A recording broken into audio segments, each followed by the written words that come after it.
This week on Two Nerds a Podcast. I'm getting emotional just thinking about it. Like, it's a very good performance.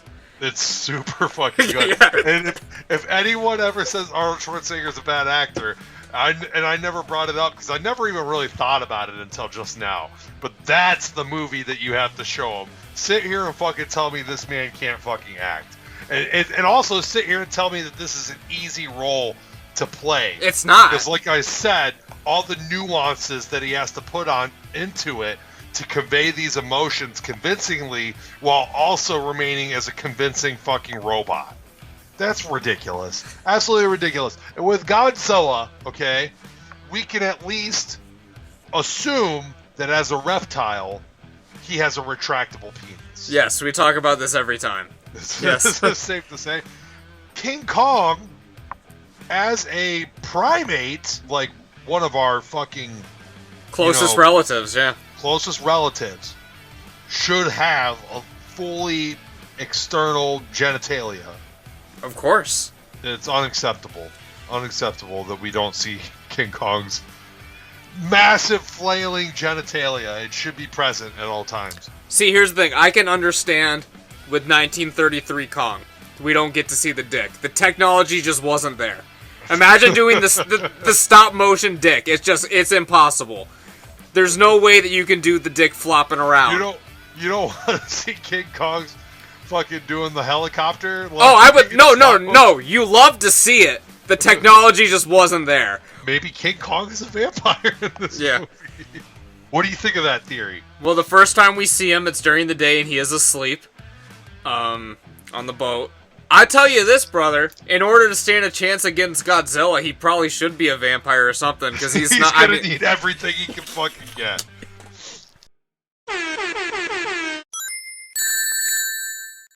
We interrupt your regularly scheduled programming to bring you a special presentation of Two Nerds a Podcast. Your home for everything movies, music, video games, and everything in between. With your hosts, Buddy the Bruiser and Dynamite Jarrod Latching. How's it going, everyone? Welcome back to another episode of Two Nerds a Podcast. We are Two Nerds. This is a podcast. I'm Buddy the Bruiser. And I'm Dynamite Jarrod! What's up, Cat? I don't know what the fuck I was doing there. Before we get started, I need to issue I thought about going who is it? Is it Mariah Carey or whatever in Titanic? Celine Dion. Celine Dion, whatever. They're all the same. I guess, whatever you say. I need to issue an apology to the Two Nerds universe out there, our loyal fan base from last week. In editing, I fucked up, and the episode starts in the middle of the theme song. And I didn't catch it until after it was everywhere, so I was like... no! So I was like, well... Have you theme song yet? No, we don't... Hey, get writing, Jarrod and Steve Pussy Band. You gotta write a new song for the show. I haven't played any music in months. I've, made a conscious decision not to try to get involved with music because... I want to focus on school. Yeah, but needless to say, I fucked up. I tried something a little different with last week's episode, and I think I might start doing it from now on, because our episodes tend to be a little hectic. Sometimes we go off subject and stuff. So I'm thinking at the beginning of every episode, we have a little clip thing where it shows some of the stuff we're going to talk about. I don't know. We'll see how it goes. I think I'm going to start doing that. But that's what I did last week, because we were yelling about fucking Junior, but it wasn't until an hour and a half in, and I was like, shit, well, I want people to hear this, so I put it right at the fucking beginning, before the theme song and everything. So it was I don't know, maybe put a few highlights at the beginning of the episode to see what people, I don't know. To draw them in. So they'd be like, I want to hear them yell about this particular thing. Right. But yeah, I didn't account for the time difference, so then when I put the episode starting, it was like halfway through the theme song instead of at the end at the explosion. So I fucked up. I'm sorry, everyone. And this little technical note that we're doing here will definitely be one of the highlights this week. Of course, you'll be hearing it before the song plays in this week's episode. Yeah. But I feel like we're in too deep this season with the theme song. If we have a new song, it'll have to be at whenever after we take the break and start up with season 5. Maybe we can get a new song. You think we're going to take a break? I don't know, maybe. I don't know. You know how the summers get, Kat. I don't know if you're going to be in summer classes. I mean, you're starting school. I mean, who knows what's going on. I thought I was going to do summer classes, and then, I started school, and I was like, man, I don't want to fucking do summer classes. Have you ever done them? Yeah, I mean, I've done a couple summer classes, yeah. Is the pace is it, a lot more breakneck? It depends on the course. A lot of them are taught at that, accelerated rate, where, instead of a semester, it's in, 3 weeks or something. So, yeah, sometimes it's pretty brutal, but other times it depends on the class, I guess. I would have loved to take in my survey of information technology course during the summer. If you would have just taken all summer courses the past 10 years, you would have been done. Just only doing the summer courses. Well, I don't want to do stuff in the summer. The summer is when I want to go and freaking adventure and freaking play basketball and be outside. Basically, enjoy my life. Yeah. Yeah, we'll go get a cheesesteak in Philly, maybe. Maybe. Yeah, this summer might be the prime time for our crazy road trip excursion. that we're planning on. A podcast on the road. We're due for one. Yeah, we should do a Two Nerds a Roadcast. Yeah, we'll see. I don't think we have any audience in Philly, but I don't know. We'll see what's going on. I'm not saying a live podcast. We could potentially record a podcast. We might as well record a podcast while we're driving down the freeway. That'd be interesting. I'm sure people have done podcasts on the road before, on the freeway and stuff. I'm sure that's a thing that's happened, but I've never actually heard one. The sound will probably be bad unless we can figure out a way to, do our little headsets and microphones, set up an audio deal studio, yeah. while we're going down the road. It's a good way to be productive while we're journeying to our destination. I'm sure everyone else in the car will be enjoying that. Well, whenever we're in the same room as everyone, they always end up having to participate in the podcast regardless. Yeah. We kind of force it on them. Hey boys. Hey guys, we're doing boys, guys. We're doing a podcast here, so do your intros. Yeah. We'll have fucking Beck Nasty from a mile away in a different room. I'm Beck Nasty. Yeah. Yeah. Gotta get them involved, But, yeah, we'll see what happens when we hit the road. I say let's do it. If no one's ever done it, then we're innovating the game. I guarantee it's happened before. I've just never happened before. It's do be happening, But I've never listened to one. I know that they did the Abroad in Japan podcast. Did a podcast, and you know what? And so did the Tokyo Lens podcast because I've listened to both of them. They've both done podcasts where they're just in Tokyo and they're kind of walking around the streets and recording themselves talking and kind of talking about what they're seeing or just talking about what they did or whatever they want to talk about that day. And they're usually quite bad because it's loud. Yeah. It's a big city and you got sirens and people talking and there's ads for stuff. They got big fucking screens that just play actual videos and music on all the buildings. Right. I understand, yeah. But I feel like a car would be a little bit more of a controlled environment. Like, yeah, you're gonna get, like, the road noise, but again, you're not gonna get the fucking billboard Coca-Cola advertisements and shit. Let's just freaking block off all the windows with, like, the foam sheets and see how long we can go. Yeah. God. We fucking just have the microphone on the entire way to Philly, the full 7 hours. It's just like a 7-hour podcast. Just completely document the entire experience. They won't let that happen. Major Laser and Beck Nasty will not let that happen. And Steve and Adrian won't let that happen if they're joining. I could see Steve just disappearing off the face of the earth like a day before we're supposed to leave. Yeah. Or something. But they won't let that happen. They're going to want to listen to music at some point. Yeah. Which will be the point where I go to sleep. Yeah, pretty much, yeah. So, you've alluded to it several times, and now your semester is officially in swing. So, how are things going? I saw your very high-quality textbook. Yeah, I thought I talked about that last week, so I guess I'll do this. In a recurring segment now called let's call it College is a Ripoff.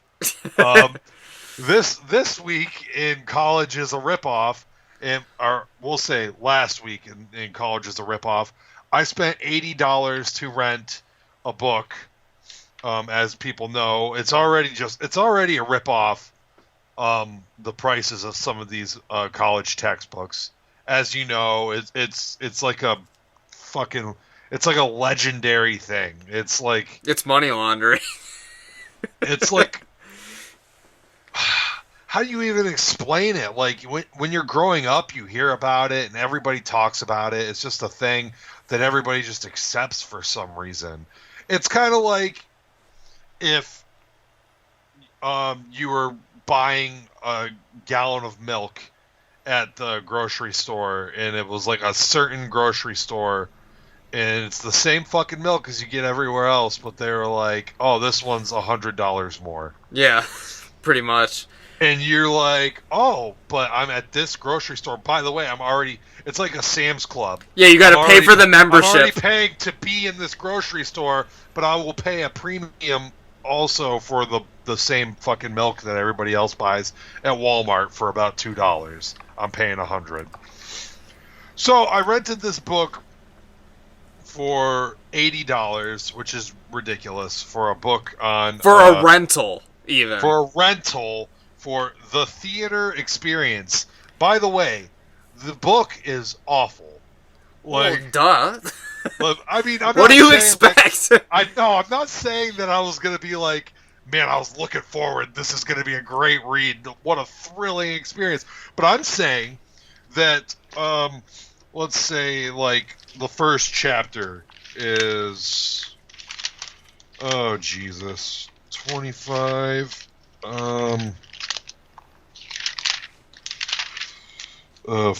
20 pages for the first chapter. And it's literally just saying the same thing, like the entire time. It's just like repeating itself the whole time. The first chapter is about the connection between the audience and the performers, or whatever, the importance of the audience in theater. And it just like they'll go paragraphs and paragraphs just to say one thing. Yeah, it's brutal. Have you learned about upstage and downstage? Not yet. And stage left.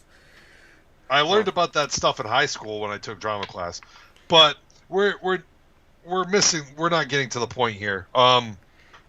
So you got a fucking PDF document that is fucking printed out. Is basically what you're saying for $80. No, it's an actual textbook. It's just not put together.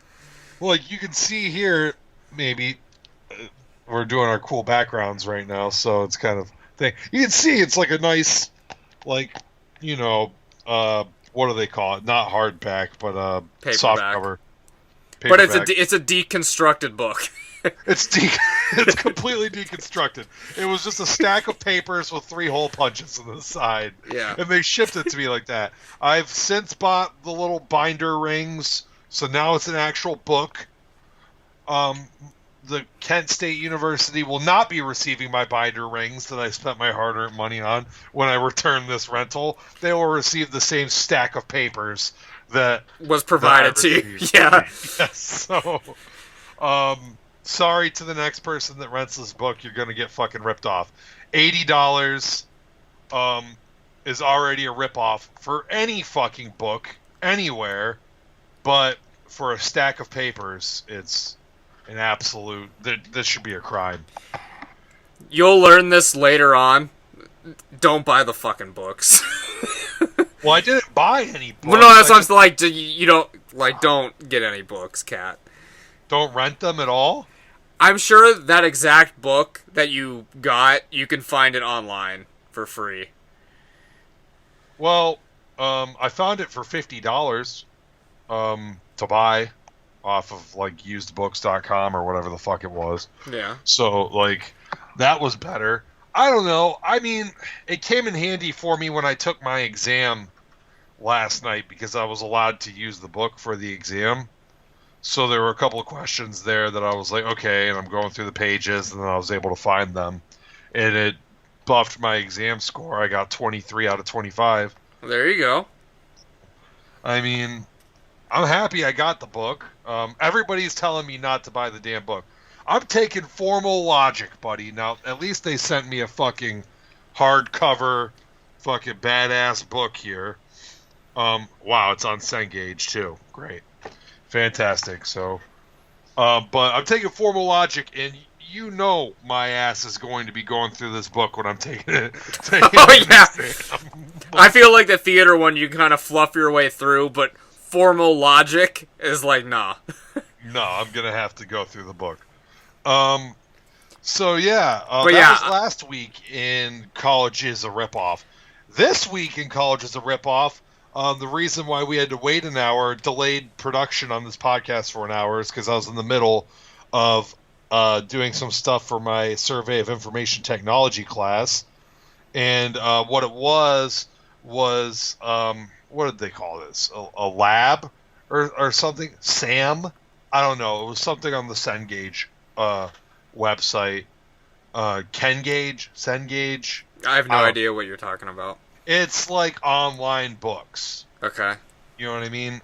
And they kind of do like the whole course online, so it's like it shows you like all your activities that you can do and which ones are graded and which ones aren't. And you can go through that. Well, this one's graded 100 points. Okay? And so now I have to go through and watch all these instructional videos. And so I'm thinking, okay, I'm paying for a college education here.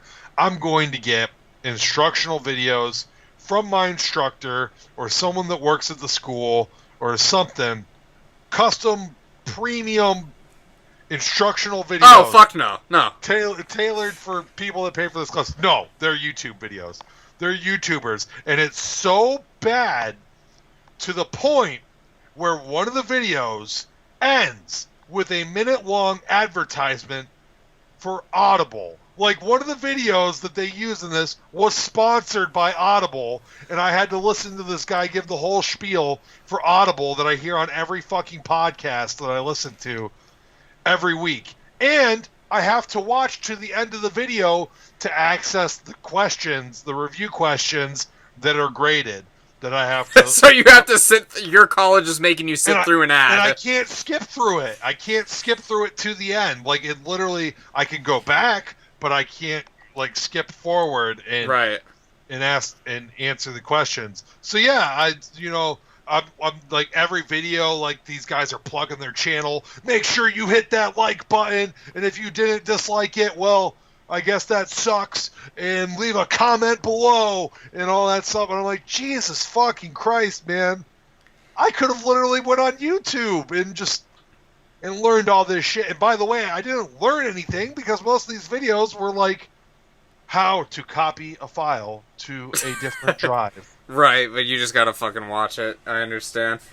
You just made me realize that, like, I've given authorization for my one video to be used in 3 different courses, so people are probably literally complaining about my stupid ass right now.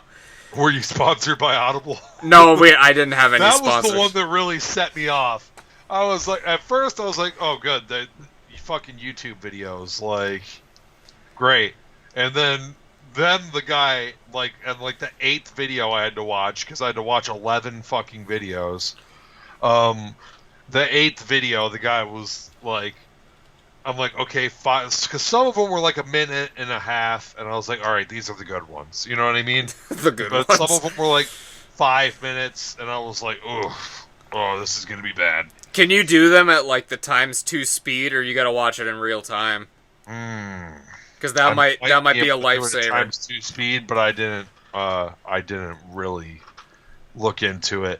Like it was a YouTube video, but it was like embedded on a like, website, their media player. You know what I mean? Oh, so they ripped it off of YouTube. I couldn't fucking move it forward. Yeah, they might have ripped it off of YouTube, and they may have, like, I'm sure they've got permission from the creators to use the video. I'm sure they have to, but at the same time, I don't think that the creator's getting any views for it. No, if it's being ripped off of the website and uploaded to a separate media player, they're not getting views for it. It's the same thing like if you download a video onto your computer and just watch the video. Oh, that's brutal. That's horrible. That should be illegal. The creator should still get views. I would think that if I gave a university permission to use my video in their course, I would be like, okay, but we have to sign this agreement where your video links to my actual fucking YouTube page, so I get the views for it. Yeah, I didn't think of that. I'm not even aware of what they did with mine. I was just like, yeah, sure, whatever. They probably ripped it. We're going to the same fucking school here. I don't know. I don't make any money off of anything. Yeah. I don't know if it really matters when you're online. Yeah. I don't know. College is a ripoff, and especially now with the invention of the internet, literally anything you can learn in college, you can teach yourself on the internet. Right, but it's worthless without the piece of paper you get at the end. Without the piece of paper, right. So that's the fucking society that we live in right now. So, you learned 2 lessons this week. I, the seasoned master's degree college graduate, gives you his advice. Do not buy... works at Target. Yes. Do not do not buy the textbooks from the school. Find an online used book that you can get, even if it's last year's version or whatever. You don't need like the latest one because it's all the same. Or get a downloadable one and just fucking print the shit out. And then for the second one, I appreciate that my logic professor actually said get an earlier version. He was like, get the 10th edition because that's the last edition that made substantial changes. And I got the 13th edition before he made this announcement. Yeah, of course. But yeah. But all my other professors were like, you need the latest edition. Yeah. Brutal. And then lesson number 2, ×2 speed if you can. I've been listening to like my online books while I'm at school because you have like a narrator read them, but it's like the computer operator, like phone. It's like Microsoft Sam. It's horrible, and like they read everything, so it'll be like figure 11-2, and then they'll say the caption on the figure, and then they'll be like. Then, like, how the figures will have, like, where the figure was sourced from? Right, they'll read everything, yeah. It's like, yeah, so it's like... all the fucking footnotes, Samuel Jones / Shutterstock.com. Jesus Christ. And then there'll be, like, 17 sources to the thing, and it'll just go down the list. And I'm just like, oh, no. It's probably literally just, like, a speak-to-text program, so it's literally just reading everything that's on the page. Yeah, it is. I wish that it could have been like Audible, where they get actual people to fucking read the book, and that would have been good. Yeah. Well, maybe Audible will hear this podcast and sponsor us to read some textbooks. To read college textbooks. Yeah. We're ready, Audible. And we can get a free trial from the video that I fucking had to watch for my class today, so... Yeah. Exciting stuff, man. So, Well, it's not very exciting, but I'll tell you what is exciting, buddy. Kongzilla. All right. Yeah. You took a while to say that or react in any way. I'll remind you that this is an audio format, and so dead air is our worst enemy. But yes, Godzilla versus King Kong, and we still don't see King Kong's dick. There's no... Here's the thing. I was watching this trailer, and I was dead ass looking at the trick photography. Because Kong's always facing the behind, like you see his ass a couple times. He's laying down. You never see him full frontal. Except for when he does the jump. Full frontal is Kong Skull Island, don't you? You do. There's no dick to be found. That's ridiculous. Absolutely ridiculous. And with Godzilla, okay, we can at least assume that as a reptile, he has a retractable penis. Yes, we talk about this every time. Yes. That's safe to say. King Kong, as a primate... He's a mammal, for sure. No doubt about it. And a primate at that. Like, one of our fucking... Closest relatives, yeah. Closest relatives should have a fully external genitalia. Of course. Like, this is elementary. This is elementary biology, anatomy. If we're ever at a point where we're interviewing actual filmmakers, if we interview anyone that was involved with the production of any of these King Kong films, we need to know what's going on. What happened? What happened? Why couldn't you put the genitalia on there? Because, listen, it's not like it's inappropriate. No, it's natural, man. It's natural. If we were in high school or even elementary school, let's go back to fucking elementary school. I would say it's a very realistic thing that maybe in like 3rd to 6th grade, okay, we would possibly watch some sort of National Geographic documentary about monkeys. Of course, yeah. It could happen, and in that National Geographic documentary, there's or dick. Animal Planet, or anything, whatever it is, or Discovery Channel, or whatever, or BBC, whatever it is, it will show full frontal monkey, like, and you'll see what they're working with. Yeah. So we'll never know with Kong. Yeah. It's unacceptable that we don't see King Kong's massive flailing genitalia. It should be present at all times. See, here's the thing. I can understand with 1933 Kong. We don't get to see the dick. The technology just wasn't there. Imagine doing the stop motion dick. It's impossible. There's no way that you can do the dick flopping around. You don't want to see King Kong's fucking doing the helicopter? Oh, I would... No. You love to see it. The technology just wasn't there. Once it got into the kaiju and fucking King Kong and, like, the Toho films, you absolutely could have put and that's absolutely inexcusable, too, because Japanese, at least back in the day, were not very shy about anatomy. They should have made a fucking dick pocket in the suits. So the actor who's wearing it just puts his meat inside of the Kong meat, and there it is. Yeah. Does the windmill. Right.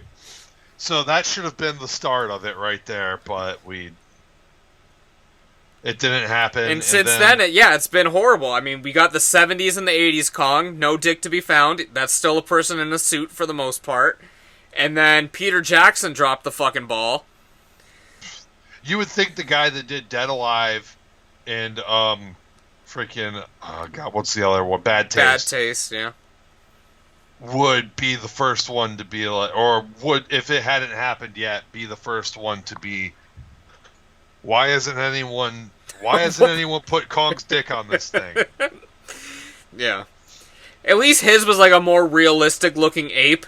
So, like, when he walks, it could be concealed. It's not like this new Kong that walks upright like a human, where you would clearly see the dick if he's full frontal. He's not walking... Does he always run upright? For the most part, yeah. I can't remember much about Kong Skull Island. He never like goes on all fours and does the fucking thing. You know, I don't think so, because even when he's running straight up, from what I recall. Well, all right, yeah. But I mean, monkeys can walk, upright. Yeah, but you would see the dick. Yeah, you'd absolutely see the dick. Is he a silverback? I don't know. Like in any version, is he like? I mean, obviously he's not a silverback gorilla. Or unless I'm pretty he's sure. like I'm pretty sure he was like modeled off a silverback, but what type of gorilla is King Kong? Okay, but when you search what type of gorilla before King Kong, Harambe is first. That's true. So he's getting more views. It just says giant gorilla. Okay, whatever. The trailer for King Kong versus Godzilla, or Godzilla versus King Kong, or Godzilla versus Kong, or Kong versus Godzilla, whichever one it is, it dropped this week. People are really excited. A lot of people are talking about. More people are talking about this than I thought would be talking about this. Yeah, I've seen a lot of people talking about it. I don't really know what I expected, but yeah, I'm seeing a lot of people that aren't even really into, like, the giant monster kind of thing talking about it, so.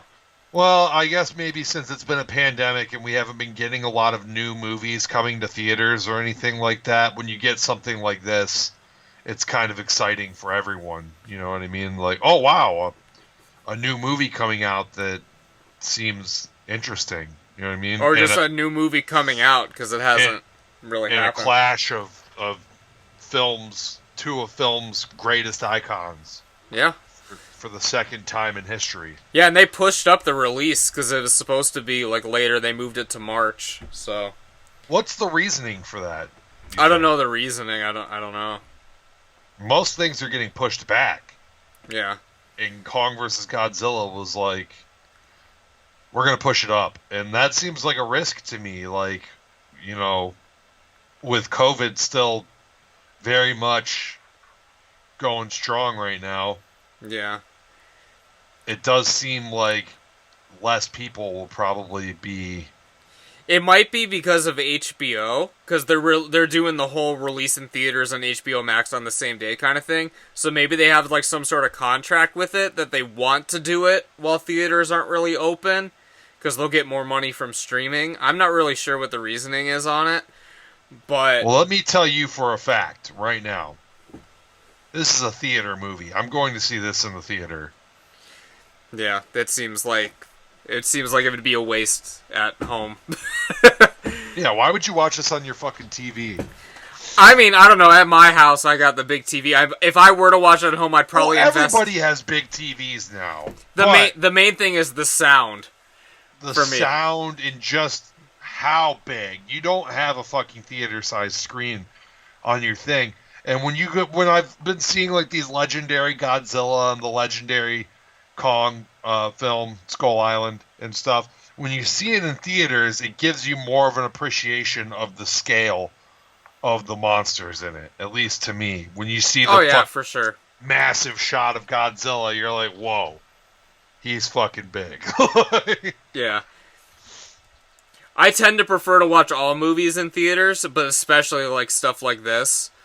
So, well, it's like the first Transformers movie is actually a fucking terrible movie, but the first time I saw it was in theaters, and I liked it. I was like, oh, this is good. And then when it came out on home video, I rented it again because I was like, I liked this movie, I'll watch it again. And I watched it at home, and I was like, this is really not a good movie. yeah. It takes you out of it. There's less scale and stuff. If for some reason we go into like another big lockdown, because I don't even know where it would be playing around us, like I'd be willing to go see it in a theater, but if not, I'm definitely thinking that I would have to invest in some sort of sound bar before watching it here. Well, I think that it'll probably be playing at every theater that's open. Yeah, but none of the ones around me are even open. I even drove past a couple, yesterday we were getting takeout. All the theaters around here were still closed. At least the ones that are close by to me. Like, there might be one, like, 15, 20 minutes away or so, but... I mean, the Menor theater was doing, like, rental... Like, you could rent out the theater. Right. You could reserve it and do it yourself. I think it costs, like, $50. Right, but if you have enough people with you, like if you go with like your family or whatever, that's the same you'd be paying anyway. Which would be what we would probably do. We'd meet there, and me, you, Bag Nasty, Mazer Laser, probably Miles. Yeah. You know, and $50. I mean, that's $10 a person right there. Boom. Yeah, that'd be fine with that. Yeah. And we could scream as much as we want. Yeah, yeah, it'll be just us, so we'll be loud as possible. So we're I'll definitely be looking into renting out a theater for this one for us. Yeah. Or if we could all just go and see it in the theater with a bunch of people. I'm not scared. I'll go fucking do it. I'll wear a mask. I don't care. Yeah, because I'm sure they only sell a select number of shit anyway. Because people, they'll get shut down if they don't. So the only theater around me that I can think of that might possibly be open is the one that we saw It Chapter 2 at, like in the mall. But like all like the standalone theaters that are like not part of a shopping center or whatever, they've seemed to be closed around here at least. Huh. I'm sure we'll find something. And with a movie release like this is like a big fucking blockbuster, this should, in a normal time, this probably should have come out in the summer and like would have sold a fucking bajillion fucking tickets. Well, it was originally a November release, wasn't it? Wasn't it supposed to be around Thanksgiving this year? Oh god. That's what I thought. Before the shutdown. You might be right. I'm just assuming based on the content, this seems like a summer blockbuster to me. Yeah. It definitely should have been a May release. Right. But, regardless, the trailer's out. I've watched it. You've watched it. I think I watched it twice to kind of,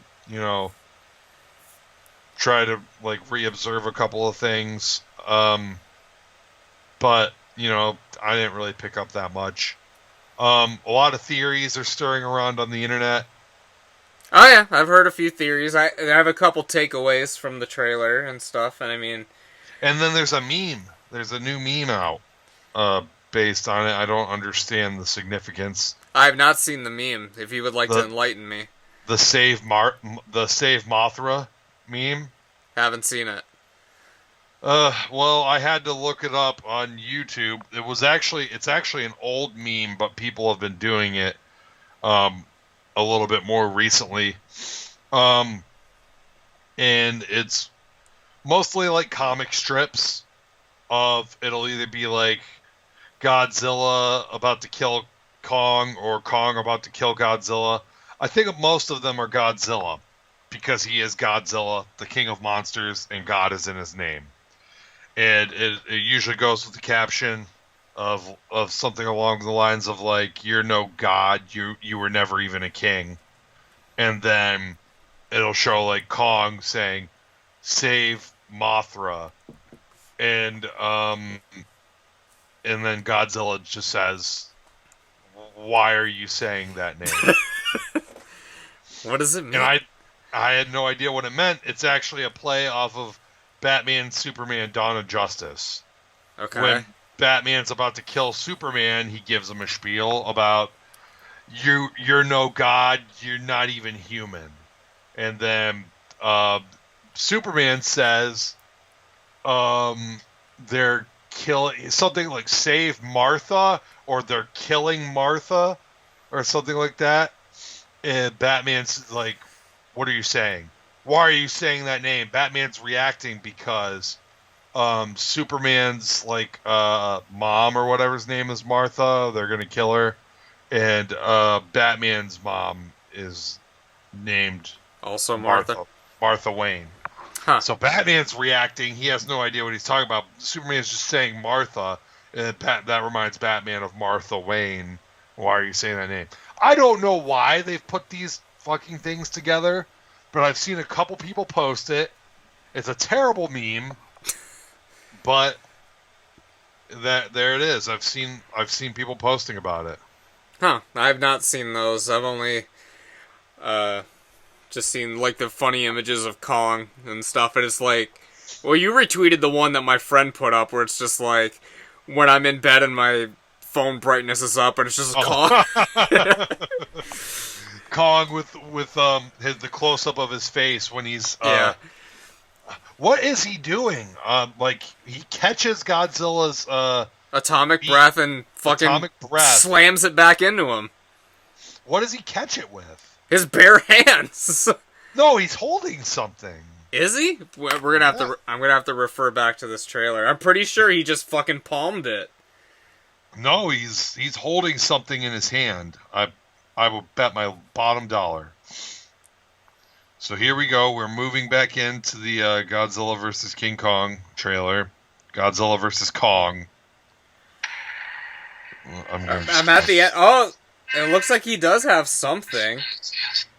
It's like a fucking building. I don't know what he's holding. But, okay, Kong bows to no. Well, Kong's about to bow to Godzilla because he's gonna get clapped. Where's the scene? It's right at the end. Okay, yeah, he's holding something. I'm paused at 2:20. He's holding like some sort of like, I don't know what the fuck it is. It's too small to be a building. It's just like, Is it like a airplane or something? I don't know. Like it kind of looks like in Seattle, you know, like those big like towers with like the glass sphere on it. I don't know what they're called. That would shatter immediately. It's weird, and it's also weird that it's like he catches it, and then it seems like Godzilla's beam is like attracted to it, because then he lifts it above his head to slam it into him, and the beam is just connected. It follows it, yeah. So maybe it is some sort of reflective thing that Godzilla is targeting. Maybe it's like something that triggers Godzilla's senses, and King Kong has figured that out. And so Godzilla's targeting this fucking thing like a cat would target like a piece of string that you're waving in front of it. Right. Or something. Yeah. But yeah, there's been a lot of theories, a lot of conspiracies about what's going on. You brought one up before we started recording. What's going on with Kong's teeth? Well, I first noticed because you have your little Kong versus Godzilla background behind you, and I guess is that the poster art? It's one of them, yeah. Okay, well, I guess people at home should look up this poster art while I'm talking. If you're on Spotify or whatever, and if you're on YouTube, then I guess I have to open up another tab. I mean, I'm sure I can work it into the thumbnail, so people they'll see it. Okay, hopefully. So if not, I mean, we'll make it easily accessible. So there will be a link in the description below. Yeah. And I noticed Godzilla his teeth are kind of small. Yeah, you're saying he's sort of vampiric. Well, not Godzilla. Not Godzilla. No, we were talking about Kong. Kong's teeth. Godzilla. Yeah. So, and then King Kong's teeth are fucking massive. His teeth are huge, and then his canines are huge. I brought up maybe King Kong is a vampire in this movie. What do you think of that theory? Well, the first time we see him, it's during the day, and he is asleep, on the boat. So it's possible, man. I'm sure they've got vampire bats on Skull Island. That's true. So they could have bit him and turned him into a vampire. I tell you this, brother. In order to stand a chance against Godzilla, he probably should be a vampire or something, because he's not. He's gonna need everything he can fucking get. I've seen a lot of people saying, okay, on the internet. Let's just talk about this matchup right here. I've already seen. I'm adjusting myself on my seat. I've already seen Kevin Durant weigh in on this one. Has he really? Kevin Durant weighed in. He said, I can't see Godzilla losing this fight. And I absolutely agree with Kevin Durant. If this were any way based in reality, King Kong would get fucking smacked up because King Kong's only like 50 feet tall. Right. They added like 1,000 feet to him in this fucking movie. Well, I think some people are even saying they shrank Godzilla a little bit. Probably. Well, because like if you were comparing the original Godzilla to the original Kong was like only 25 feet, and Godzilla was like 500. So there's really no fight there. But yeah, you got to put them on like an even playing field. I think the original Godzilla was only like. It depends on the translation. Like, it depends if you're watching like the American. 200 to 300.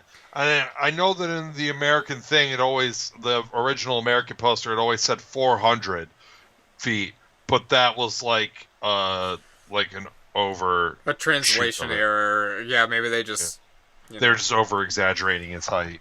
Yeah, 400 feet of pure terror or something like that. But yeah, Kong is a little slim compared to Godzilla. Godzilla definitely has some girth on him.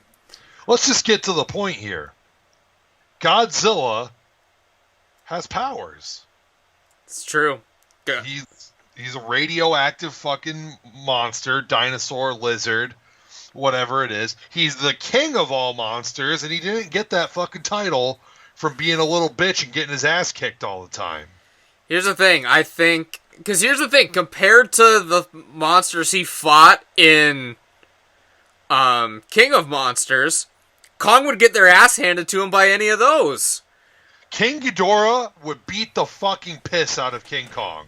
Yeah, that's what I like. Any day, any fucking week, King Ghidorah would get his ass fucking clapped. I think the only monster that King Kong could probably beat is Mothra. Rodan or Mothra. I think Kong could... He'd have to catch Rodan first, though. Yeah, I think Rodan would give him more of a fight than Mothra, because Mothra's portrayed kind of like timidly in these ones. I don't even know if Kong would be able to take the fucking... what is that one? Muto? No, not the... No, Kong could probably beat a Muto. I'm trying to think, what's that animal... Oh, the fucking woolly mammoth from King of Monsters. That might be an even matchup. I mean, it is two monsters kind of based in, like... Reality. Reality, yeah. Didn't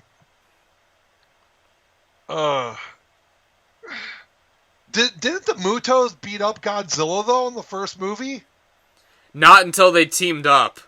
I think when it was one-on-one, Zilla was giving them the business. But who knows? They fucking cut away every time they fought, so I don't even know. God, that movie is... Ugh. Look, because we were both pretty high on it when it came out, but then, like, almost immediately after I published my review, like a week later, I was like, okay, that movie wasn't that great. Very disappointing. There was a lot of stuff that I liked about it, but it should have been so much better. Yeah, it had a lot of potential. We've talked about it extensively on the podcast, but... we'll fucking, go back and listen to our old podcast review of the movie. And then King of Monsters, I thought was great. Oh, yeah, it was good. Yeah. It was like a lot more of what I wanted from the first, which was fucking monsters. Yeah, and not trash fucking Muto monsters that, like, really? I mean, in the first movie, like, let's face it, we really all just wanted to see the best part of the movie, where Godzilla just fucking explodes the goddamn Muto by breathing fucking atomic breath right into its fucking mouth. Yeah. And then rips its fucking head off. Yeah.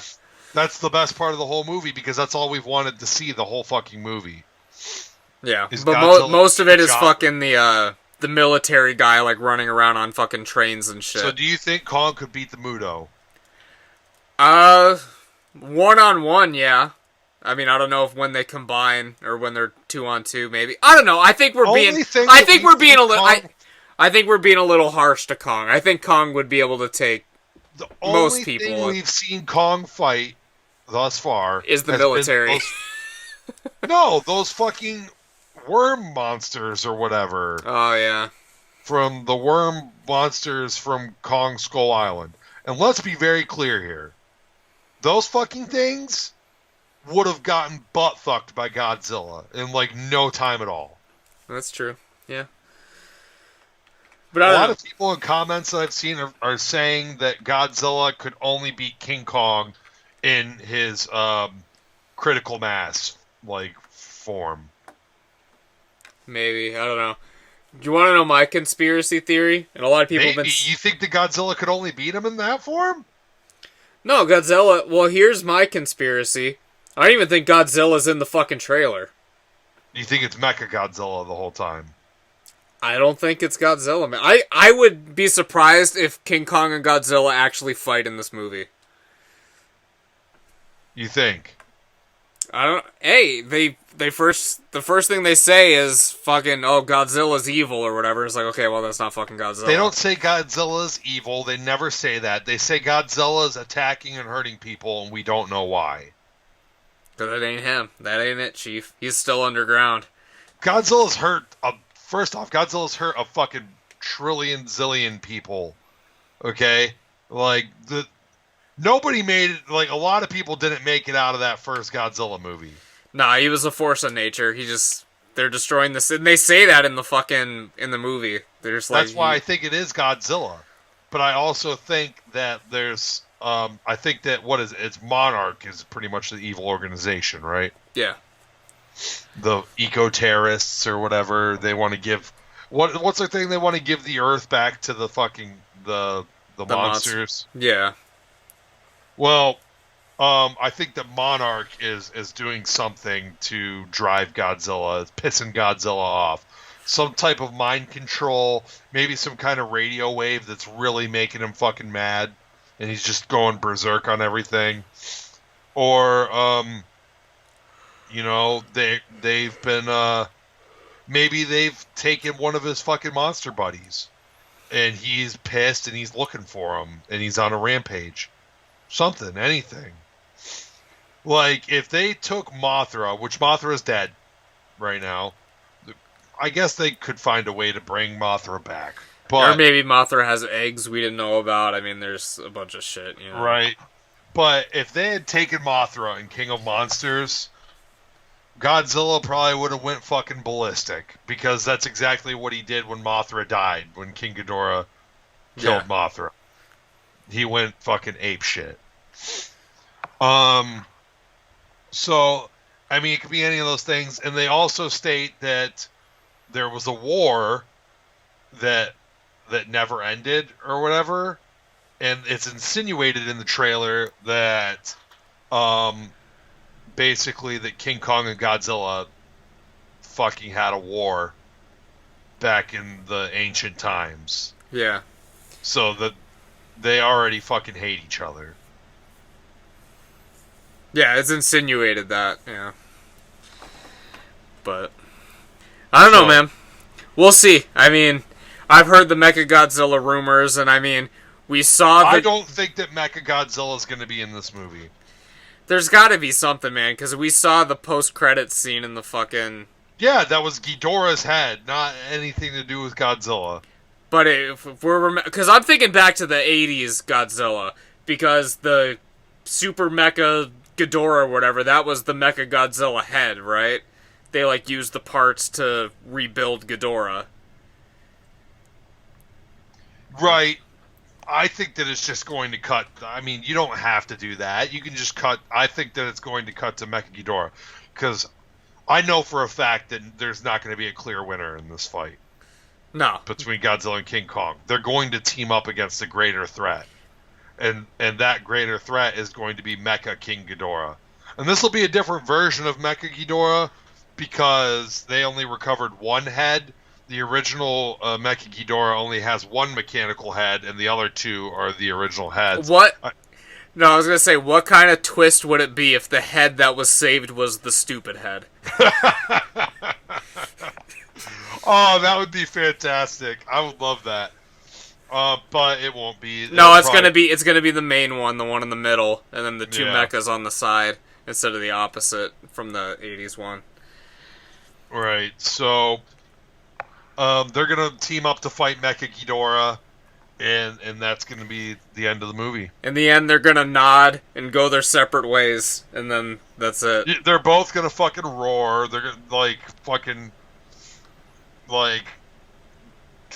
they're gonna do some crazy double team maneuver to beat Ghidorah, and then they're both gonna be standing on each side of like a destroyed ass city. King Kong's gonna fucking beat his chest and fucking scream, and Godzilla's just gonna fucking like, I don't know, shoot a fucking beam into the sky again and fucking like go crazy. They're both gonna flex on each other, and then Godzilla's gonna go into the ocean, and Kong is just gonna turn around and look at all the fucking at the little girl. The little girl's gonna be there, the one that has a bond with or something. He's gonna turn around to her, and they're gonna like touch hands again or something, and then it'll roll credits. Yeah. But yeah, so I don't know really what else to say about it. I mean, I'm hopeful it's gonna be good, because I liked the last one. But as long as there's some good fight scenes, I'm not gonna mind. I don't care about the plot really. The fight scenes in the trailer look promising already. Like the thing on the boat, that looked fucking awesome. Yeah. Kong like punches him in the fucking face when he comes up. Yeah.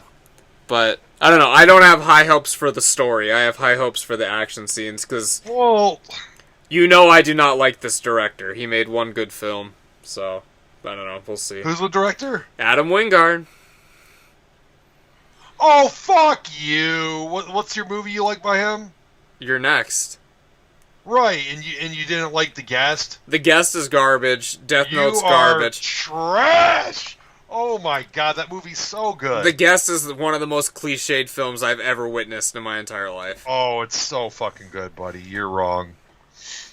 This is like the one time that I would ever agree with Miles on something. Why, does he like The Guest? Oh yeah, he put me up to it.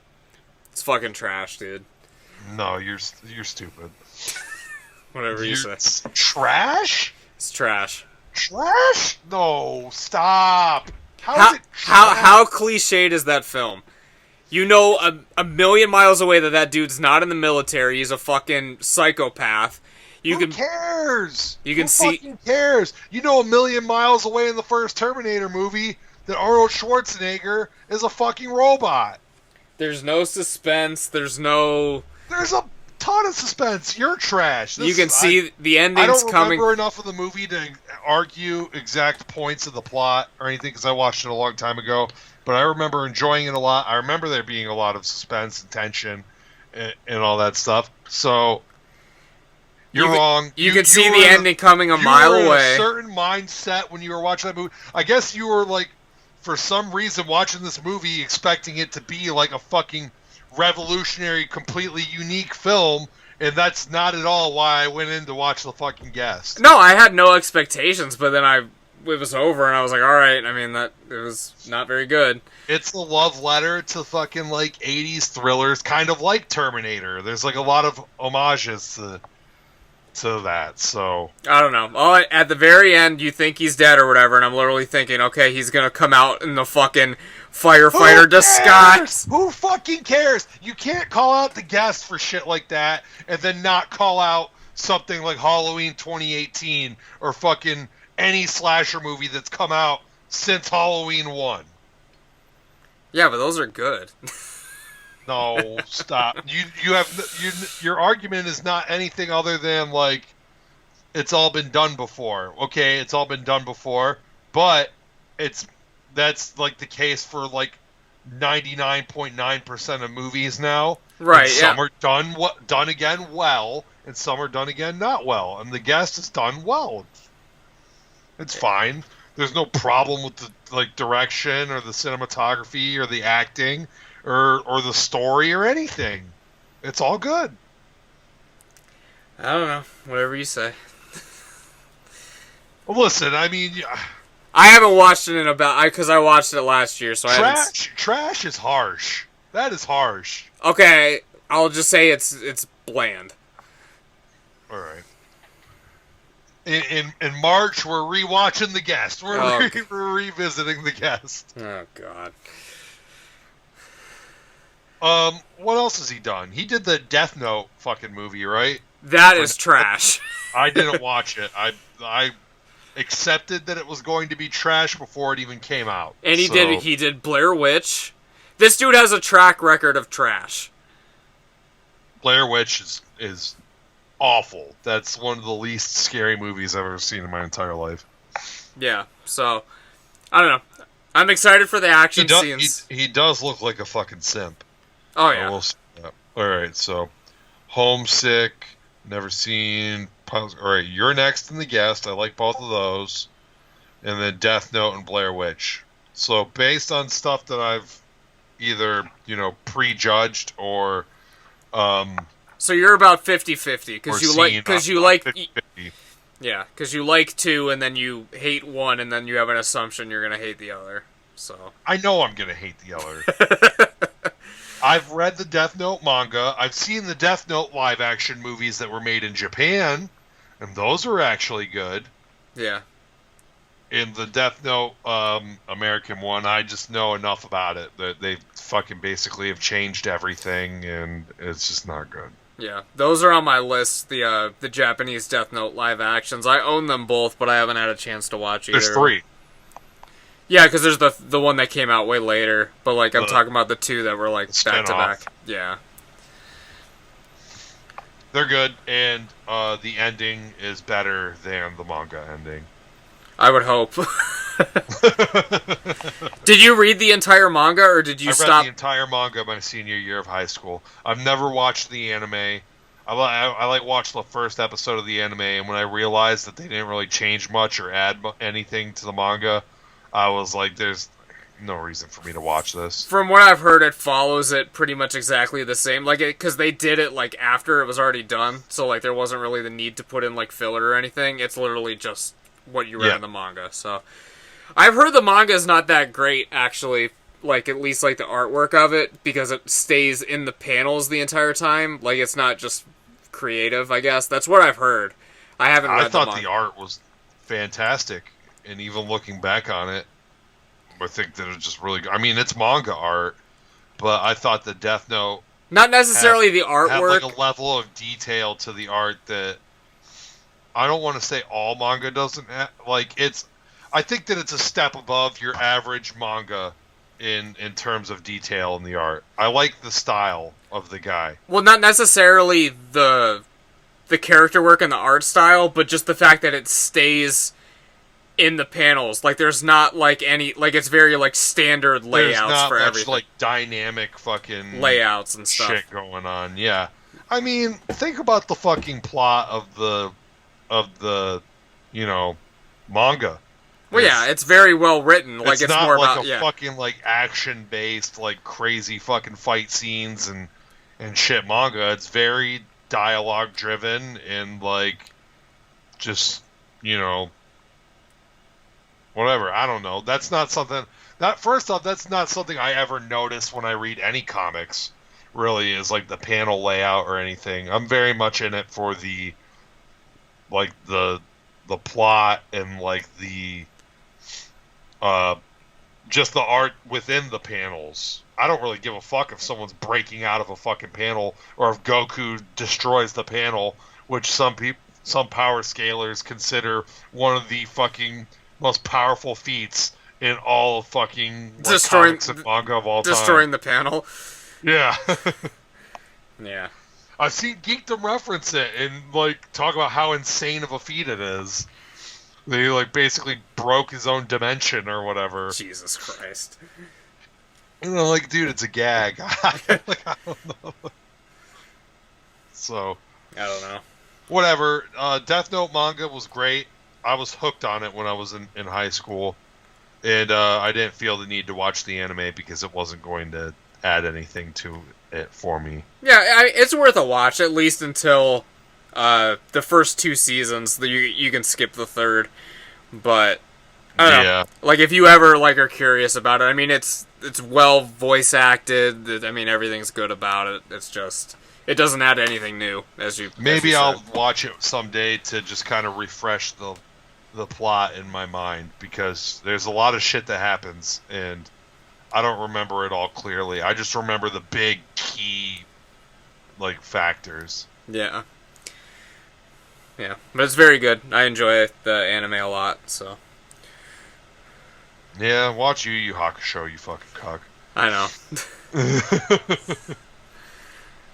I don't know. We've been watching Sailor Moon recently. My wife just randomly put it on, so we've been watching that. Oh my god, just watch Yu Yu Hakusho for fuck's sake. I'm gonna have to watch it myself. Sailor Moon is too goddamn... I used to love it when I was a kid, but goddamn, it's too monster of the week for me now. Like, Yeah, I've noticed that every episode is like self-contained. I like more of the overarching stories and stuff. it has an overarching story for certain parts, but the story doesn't develop very much from episode to episode. Yeah. There's not much story development. It's usually just like monster of the week. It's kind of like season 3 of JoJo's Bizarre Adventure really starts off like that. And then it's like kind of the second half of that story starts to kind of add more plot advancement in each episode. It's still pretty much like Enemy of the Week, but it manages to work in more, storyline advancement. Yeah, that's kind of why I lost... I think we talked about this earlier this season, but that's kind of why I lost interest in Lone Wolf and Cub when I was reading it, because I got to the 5th volume, and I'm just like, alright, what am I doing here? It's just every chapter is just like, alright, villain, then it's done. So I was like, alright. But I watched the first Lone Wolf and Cub film the other day. It's good. I don't know if you've seen the films. I haven't seen the Lone Wolf and Cub, but I've seen the Shogun Assassin 1 and 2. And, yeah. Yeah. Shogun Assassin 1 is fucking awesome. Yeah. Yeah, Sword of Vengeance. I don't have much, samurai films of that, caliber to compare it to, but I thought it was good for what it is. Again, I haven't seen too many films like that, so... I think that, Lone Wolf and Cub, if I recall correctly, is the first, samurai film to really be... like that, over the top, fucking stupid, gory, violent, sexual. Yeah. You know what I mean? And a lot of samurai movies that came before it are a little more tame. They can still be entertaining, like Seven Samurai, and the one I just watched a few weeks ago, the Musashi Miyamoto, the Samurai Trilogy, the first one of that.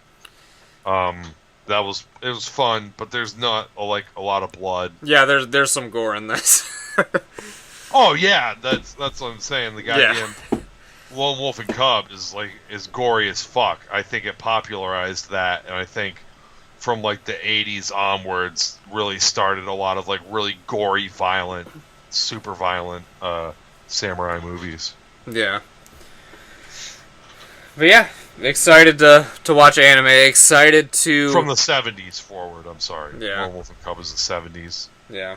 Excited Dropped to see... America as a Shogun Assassin in the 80s. Yeah. But yeah, man. Excited to see Kong and Zilla. We'll see. Hopefully we get another trailer before March, and we'll definitely be covering it on the show, 100%, so... Another trailer, or rather a demo that dropped this past week, is Resident Evil 8 Village, and the internet is going absolutely insane about the villains in this game. Jarrod, I need a PS5. And I think I can get my wife on board with this too, because I've shown her the picture of these girls. Oh my god, I did the same thing with mine! Fucking Maisie was like, because I was randomly texting her, hey, did you see the hot chicks in Resident Evil 8? And she's like, yeah, that thing I shared on Twitter. I was like, oh, you retweeted that already. She's like, yeah. Have you played that? I was like, it's not out yet, and I need a PS5 to play it. And she there you go. And she was like, or wait, no, she was like, oh, don't play that demo without me or whatever. And I was like, yeah, I need a PS5 first. And then she was like, oh, yeah, well, yeah, we're going to have to get you one for Valentine's Day. Yeah. She's already on the don't play Resident Evil 8 without me. I need to watch. Yeah, I think that's the same boat me and my wife are in. I'm definitely simping. So, it's fine. I'm not that crazy about them. I'm just, more worried about the gameplay and how how satisfying it is to kill things in that, because I'm not a fucking simp. But I mean, the one girl's pretty hot. Like I know that the main witch lady or whatever with the huge breasts, a lot of people are talking about her now. They want her to sit on them. I mean, I wouldn't be opposed. I mean, listen, if there's a scene in the game where Ethan gets to fuck all these girls, I'm not going to be opposed to that. That'll be fine by me. Yeah. But thank God for Resident Evil 8. It could secure us both PS5s. Yeah, a good bonding experience with our wives, because, I mean, we can all enjoy it together, so. I don't know. Resident Evil 8. Did you see the WWE Network thing? Oh, Jesus. Yeah, I was going to bring it up earlier, but I was like, we still need to talk about Kong and Godzilla. Yeah, WWE Network sold to Peacock and NBC Universal. Yeah. But, I mean, it's whatever. I mean, it's still the same price, and then you get the NBC shit with it as well, so I guess you're not really losing anything. Is it the same price? Yeah. I saw What Culture said that it was $4.99 for. It's $4.99 with ads. If you want without ads, it's $9.99. Oh, and that's for the entire Peacock thing. Right. So if you want just normal WWE Network and Peacock, it's still $9.99. So you're not losing anything. You're only gaining access to the Peacock stuff. I see. So, okay. And that's without ads? That's without ads, yeah. And $9.99. Peacock is free with ads now, but with the WWE onto it, then it's the $4.99 with ads, and then $9.99 without ads. Yeah. Okay, and you'll be subscribing for this? I think if you're subscribed to the network, it's automatic. They just transfer it over. All right, good, because I use your credentials for my WWE Network. Yeah. as you should, man. That's what brothers are for, Cat. I'm concerned now with this purchase, though, that there's going to be heavy editing on the pay-per-view archives. Have they addressed this? Not that I'm aware of. I'm sure there will be. Ugh. Don't say that. I don't know. Maybe, I mean, who knows? Like, if it's a paid service, like, maybe on, like, the free version, but, like, if you're paying the money, it can, I would assume it could be uncensored and the way it was originally broadcasted, you know? I don't want them to do something where it's like, oh, we have to remove every Chris Benoit match or something. Yeah. That would be awful. Yeah, I agree. The only thing that, like, I think is, like, the biggest downside, which isn't even really that big of a deal because the product already sucks, but I'm thinking, like, going forward, it's going to be a lot more corporate than it already is now.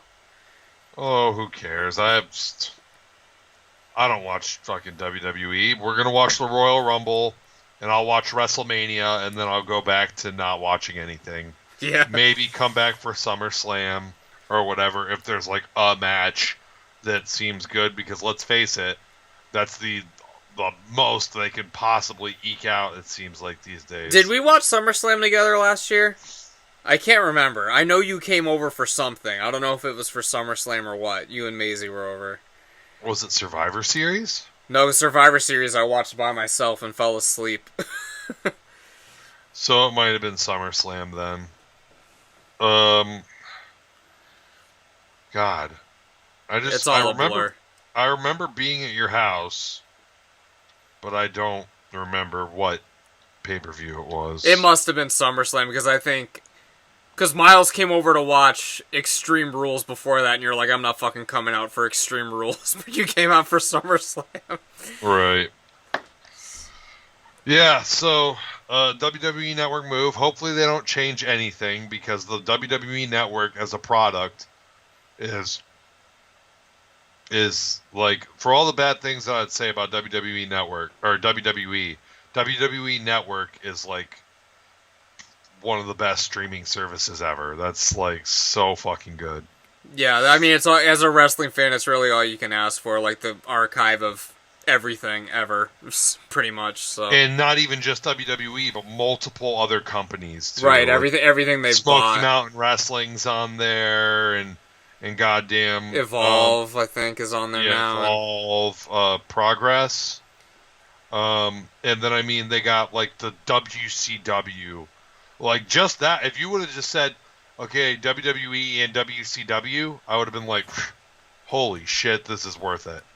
Well, yeah, that's what it was when it started, pretty much. And then like NWA, you know, they got like Mid-South and stuff on. They just have like a lot of wrestling on there. I would love for them to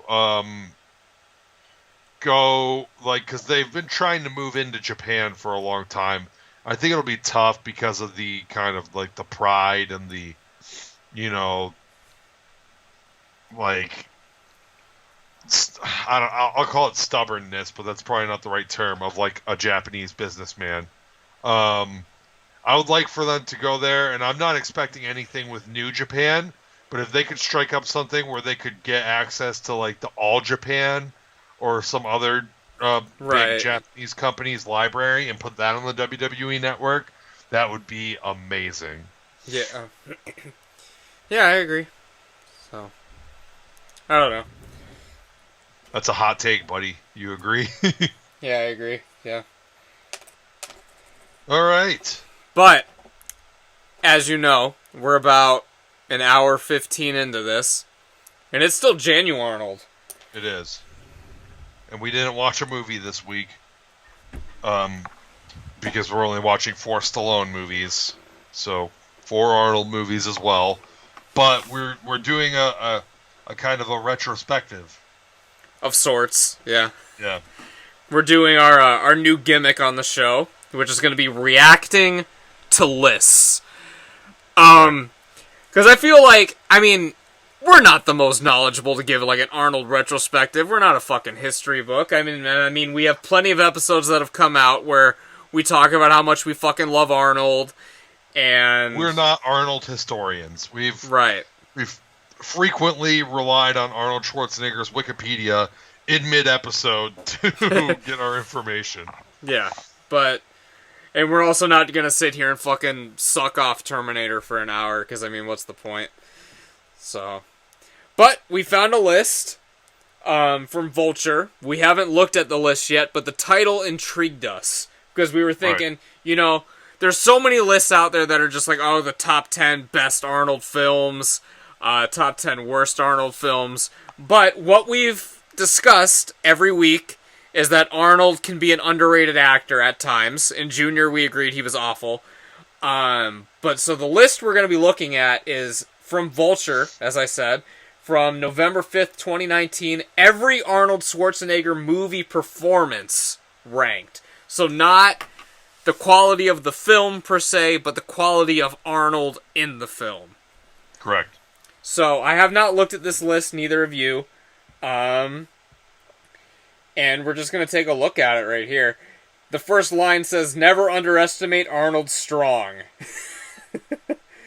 And is that leading up to his worst performance of all time being Hercules in New York? I don't think so. It's just saying, giving a little background. It says, "Never underestimate Arnold Strong."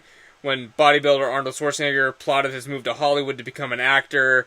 And it just sort of goes through his filmography from Total Recall, it's talking about Terminator. Apparently, Hercules in New York, he was paid $1,000 per week, and then went up to being one of the highest paid actors ever. So it's sort of giving its own little like retrospective of Arnold and his career. Hey, brother, I will take $1,000 a week. Of course. It's 2021, and I still don't make $1,000 a week. He was doing that in, like, what was that, 1971? 1970. So, but I mean, the filming probably only took like 3 weeks. Performance, by the way, too. But how long do you think they were shooting? Like 3 weeks, so like $3,000. But still, $3,000 in 3 weeks is great, especially for learning how to read, basically. Yeah, because that's all he did was just read. Yeah.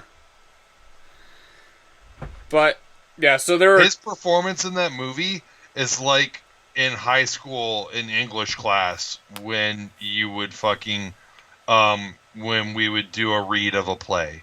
Yeah. And like one of the kids in the class, just did it, and he was just like, "Oh, where art thou?" Yeah. Like, Right, very unenthused. But you'll be shocked to know that Hercules in New York is not the last film on the list. Coming in at number 29 is a film that I've never heard of called Killing Gunther from 2017. It's one of his new movies. Yeah, from 2017. It's described as a dreadful comedy. And yeah, apparently it fucking blows. I can imagine that the movie's terrible. There's no way in hell that one of Arnold Schwarzenegger's more recent movies is a worse performance than Hercules in New York. So I'm already throwing shade at Vulture.com here. I haven't seen the film. I've seen the trailer, and based on the trailer, his performance is better than Hercules in New York. It says that Arnold's pretty terrible in the movie, yet he's still probably the best thing in it. And that he doesn't show up until the last quarter of the film, and by then you're so tired from the rest of the cast that it's just a relief that Arnold's in it. So I don't know. But yeah. That doesn't sound like his worst performance.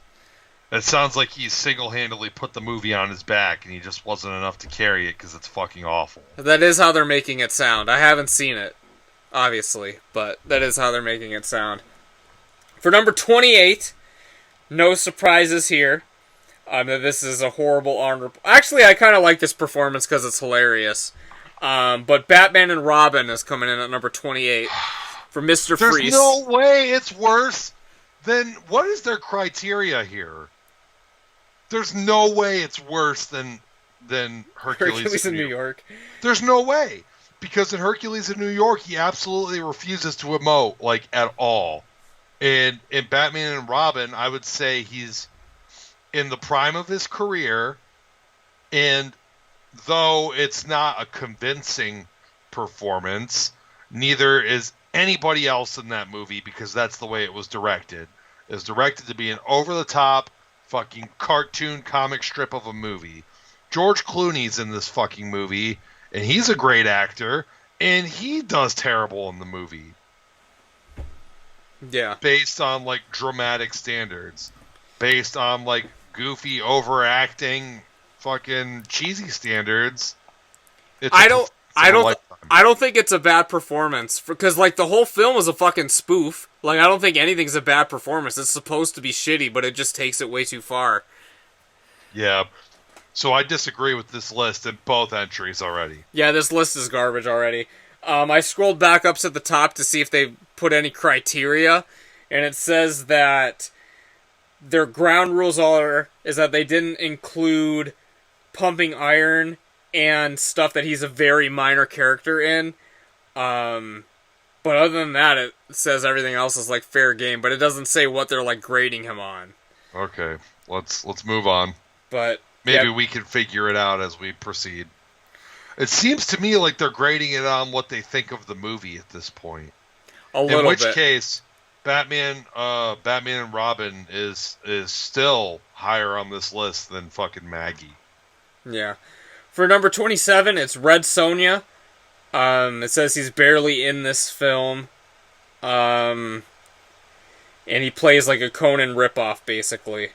Okay, we knew that, but neither of us have seen it, so... Again, I have... like, very doubtful that he was worse in Red Sonja than he was in Hercules in New York. Because Hercules in New York is his first movie. He has no experience whatsoever. And at this point, like, maybe he wasn't a great actor yet, but he at least has experience under his belt, and he's learned how to emote. I tell you what, man.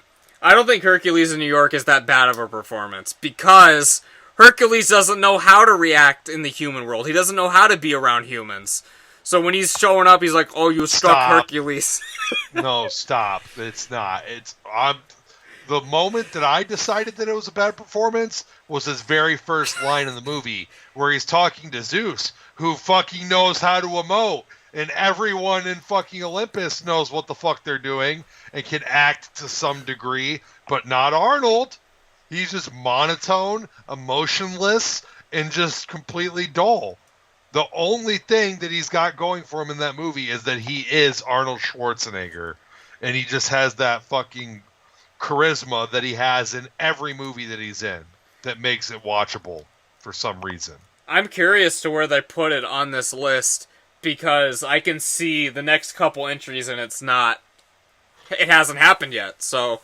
This is ridiculous. For number 26, a film that we've discussed this month. For number 26, would you like to take a guess which one of the films it is? It's got to be Junior.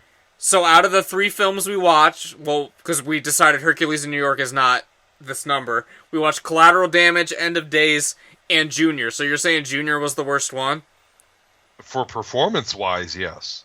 And it was probably the worst movie we've watched, too. Oh, it was the worst movie we watched of the month, for sure. They're saying Collateral Damage is the 26th. That's like one of the ones that I brought up that I praised his performance in. When his family died in particular, I was like, man, it looks like Arnold's really sad. Yeah, it said that Arnold is focused more on his politics at this point than giving a good performance, is basically what their description is. It definitely sounds like they're judging the movie a lot more than they are the performance in a lot of these. In which case, Junior's still the worst movie and a worse performance. Yeah, that's definitely the worst Arnold performance I've seen. Like, that's worse than Mr. Freeze. Alright. For sure. Number 25 is Raw Deal, which I don't think he's bad in Raw Deal, really. He's kind of emotionless, but that's the character, right? Yeah.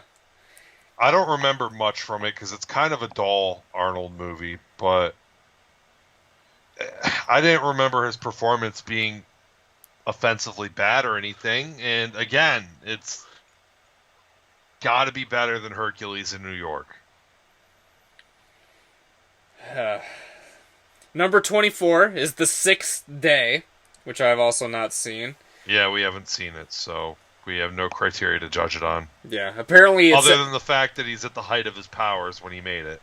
Yeah, it said he got 25 mil for The Sixth Day, which we haven't seen. Number 23 is Eraser, another one. I've seen that. It was a long time ago, and it's kind of a fun movie. But again, I don't recall anything from it being anything outside of a normal Arnold Schwarzenegger performance. It says in the description that he was trying to regain his biggest star in the world persona, but it didn't work. So apparently he had a couple rough years. Because, I mean, around that time, that's when Batman and Robin and Junior and shit were coming out. So he was really looking for the next, like, big film, and I guess it kind of, like, flopped. I guess. Okay, but that doesn't say anything about his performance. No. Number 22, Around the World in 80 Days, which is not an Arnold film, but he is in it. Like, he doesn't star in it. But I haven't watched it. It's a Jackie Chan movie, right? Yeah, it's Jackie Chan. But yeah, I guess he is a spoiled prince in that film. And it says that he was clearly having a fun time, but it's not fun watching him. I bet you his performance is awesome. Yeah. For number 21, they put 3 films together. A trilogy. The Expendables movies are all number 21. Which, I don't know. In the first one, he isn't given anything to do. He has the one scene in the church. So, honestly, I wouldn't even count that for this list, really. I mean, it's just like a cameo. That's like one of the best scenes in the movie, though. Yeah. When the light's like shining, it's basically like God is walking into the church. Yeah. Yeah, not much to say. I would say that like 20. What are we? It's 22. 21. 21. If I'm missing anything, I might be missing something, but 21 sounds like a good spot for that. But again, I think that there's movies higher up on the list that probably had a better, like Batman and Robin has a better performance than pretty much everything so far on this list. So for number 20, criminally underrated performance. Yeah. For number 20, should have been much lower on the list. We're finally getting Junior for number 20. Yeah, that should have been near the top. It should have been, based on what I've seen, it should have been Hercules in New York at the bottom, and then Junior. Yeah. It does bring up the Roger Ebert famously raved about Arnold in the film, saying, "You'll see skills that many serious actors could only envy. He never reaches for an effort. He never grabs for a joke.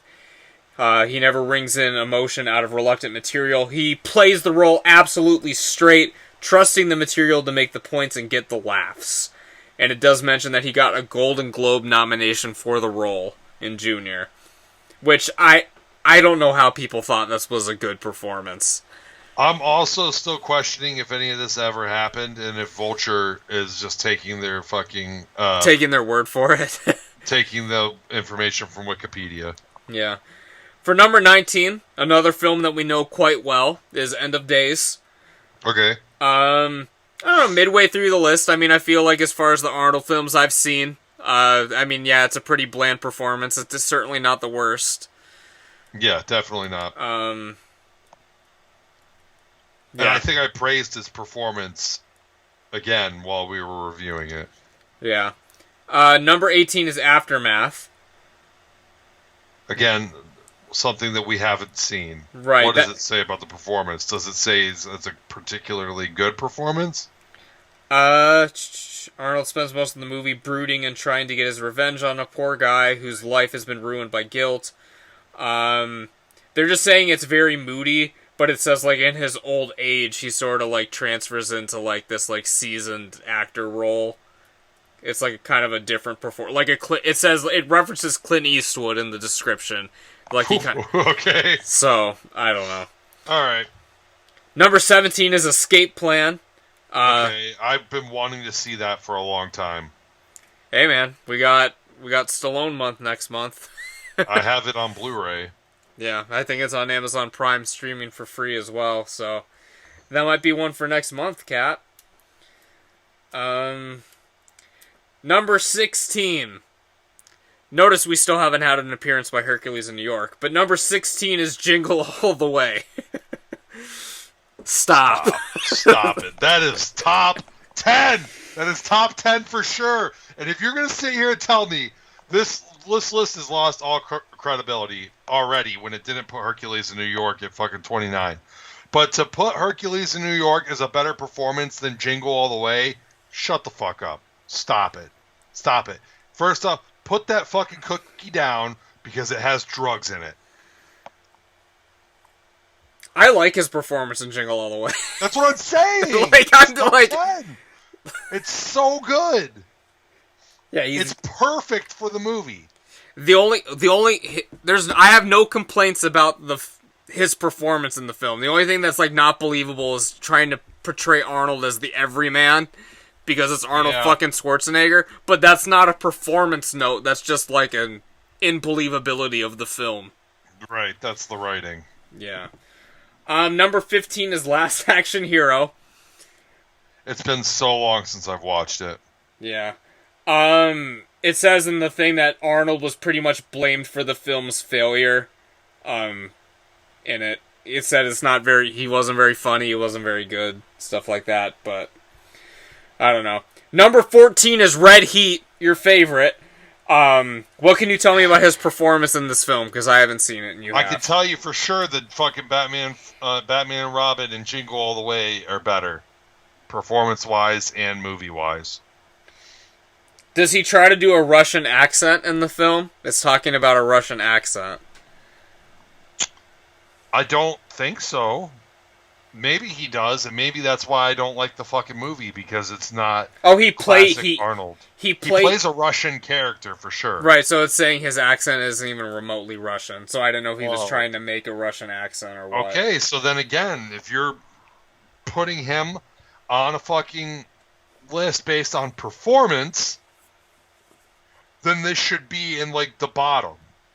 not closer to the top. It shouldn't be in the fucking second half of the list, showing me that Vulture just made a list of performances and didn't necessarily rank them, even though we haven't really gotten to the, like the top 5, where it's going to be like Terminator is number 1, you know what I mean? But let's go. Let's continue. For number 13, it's Sabotage. It says it's like a bland performance and he's upstaged by the other leads in it. First off, I'm pretty sure I have seen it, but it is kind of bland. But I think it's a gory movie. And let me also just say that Arnold Schwarzenegger is never upstaged by anyone in any movie. That's what it says in here. Well, Vulture.com's already shown their fucking knowledge on lack thereof their performances, which is exactly none. It says that no one in the film is likable, including Arnold, which I find hard to believe because Arnold is likable in everything. I guess, except maybe Junior. Number 12 is the Conan movies. Likeable and Junior. Conan movies, number 12. They're just combined? Yeah. Okay, I'll say that even though these are among Arnold's most popular movies, I will say that his performance in Conan the Barbarian, at least, because I still haven't watched Destroyer, his performance in the movies is lackluster, in my opinion. It says it doesn't have much of the Arnold charm in these. It's more like a straightforward performance. He's just kind of he didn't have the faced, he didn't have the Arnoldisms yet. What he was known for. I think he had them, but it just I don't know. It wasn't put on display. All right, man. So we're getting controversial here for number 11 because, as you saw, this is before Jingle All the Way. This is before some of these other films. For number 11, we got Maggie. What does it say about this movie? Read the whole thing. Okay, I will read the entire description. After Schwarzenegger ended his term as governor of California, he returned to Hollywood and tried to reaffirm his role as a top-flight action star. But perhaps it's telling that one of the best movies he made in this period doesn't fit that template at all. The underrated Maggie is set... Stop it. Stop reading. move on to the next. Well, hold on. In the typical Arnold movie, it doesn't even mention anything about his performance, really. Schwarzenegger doesn't do a lot of serious roles, but Maggie is a happy exception. Is what it says. I like to forget that this movie even exists. So if we could move on to the next one. Is there a possibility that, I don't know, you're mistaken on this film? Because there's a possibility that you're mistaken about the guest, but there's no possibility that I'm mistaken about Maggie. That movie sucks. It's dark. It's boring. It's trash. And if they want to sit here and bitch about Conan not having any of the Arnold charm in it, there's absolutely fucking zero of that in Maggie. It's not there. It doesn't exist. And the only reason anyone ever would want to watch this fucking movie is because Arnold Schwarzenegger is in it, but he doesn't portray a good Arnold Schwarzenegger character in the movie. So fuck off. The movie's not underrated. You're overrating it, and you don't know anything about fucking movie performances based on your rankings thus far. For number 10, so we're getting to the good ones now. We're in the tens. Oh yeah, we're getting to the good ones, even though Hercules in New York still hasn't been fucking mentioned. I don't know if it might not. They might not have even included it on the list if it hasn't come up already. Well, it fits the criteria. He's the main character of the movie. He's the starring role. Yeah. We got The Last Stand. It's a good movie. For that. It's a good movie. It's the Arnold aesthetic in full bloom. He's funny and winking and also ass-kicking. Exactly. For number 9, Kindergarten Cop. Okay. It's top 10. It's definitely top 10. You still haven't mentioned Hercules in New York, and to put that over Kindergarten Cop is fucking blasphemy. That's one of the worst things I've ever I'm heard. really starting to get concerned, because now we're actually getting into the good Arnold movies. And you still haven't seen Hercules. I still haven't seen it, no, because we got Kindergarten Cop for number 9. For number 8, we have True Lies. One of the best movies. And for number So 7, we have Commando. See, I'll disagree here again. Commando is such a good fucking movie. I love Commando. If I was gonna put it, it might. If we're just talking about Arnold movies, okay, I might rank it differently. But since we're talking about Arnold performances, I'm putting Kindergarten Cop ahead of Commando. I'm putting Jingle All the Way ahead of Commando. I'm even maybe even putting fucking Batman and Robin ahead of Commando. Yeah, I mean, it's a pretty standard performance. Like, he's not... I mean... It is the quintessential Arnold action film. Like, just straight up action the entire time. But Yeah. the performance, it doesn't really... I mean, there's not much to it. There's Right. a couple good lines, and, I mean, I don't know. I agree with you. I mean, I think... Because Kindergarten Cop, like, I think that's an underrated performance, actually. Like, he's given... That should be top 3, honestly. Yeah, like, that... Like, he's like incredible. That's like one of the best performances. Yeah. His best performances. For number 6 is a film that I fell asleep during, and you remember not liking too much, is The Running Man. Very bland performance from Arnold in this one as well. I don't think I would rank this one anywhere near the top 10. I think that it deserves a revisit from me because some of the highlights in it show Arnold at like his very best. Like when he's cutting the promo on the guy. It says Arnold is... Yeah, Arnold is surrounded by goofiness, but he's the one holding it all together. Okay, I mean, I think it deserves a revisit from both of us. Fell asleep and I don't have fond memories of it. I think that if I go into it with like a fresh perspective, though, I think I'll appreciate the movie more. I'm trusting that Hercules in New York is not on this list, because we've made it to the top 5. Yeah. I'm trusting that they did not include it. Unless it's number 1 and the whole thing's just been a troll the entire time. It could be. I mean, this list has been pretty awful. For number 5, we've got Twins, which I barely remember any of. Absolutely not. Absolutely not. No. There's no fucking way that Twins is a better performance than Kindergarten Cop. There's no fucking way. It's not better than Jingle All the Way. It's not better than True Lies. It's not better than fucking Batman and Robin. Batman and Robin is an underrated performance. I think people fucking take that movie as being a bad movie and just, like, put that on, like, the performances in it. In the context of the fucking universe in that movie, and the performance that Arnold does is fucking great. He's, like, the best thing about the entire fucking movie. I agree. I mean, Arnold... Like, what is here's Poison something... Ivy do in that movie? Poison Ivy sucks. George Clooney is probably alright. Batman or Robin sucks. Fucking Batgirl is hot, but she sucks.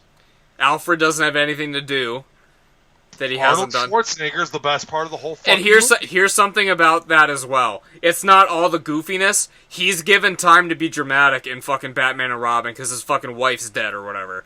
So, Yeah. like, it's not even a one-note... cryogenically frozen or whatever. Yeah, it's not even a one-note performance. It's like, he has, like, dynamic things he can do in it. So, I agree it's an underrated performance. I think at the end of this, we're gonna have to give our own definitive, at least top 5 of this when we're done with this list, because this list is... tough. It's tough. This list is not good. For number 4, it's Stay Hungry. And this one, he has, like, a minor role in it, right? Or he's, like, the villain? I don't know about villain. I haven't seen the movie. All I've seen is the freak out scene. Yeah, which we've Good talked about. performance. Good performance in the freak out scene. Okay, so Hercules in New York, there's absolutely no fucking way it can be on this list.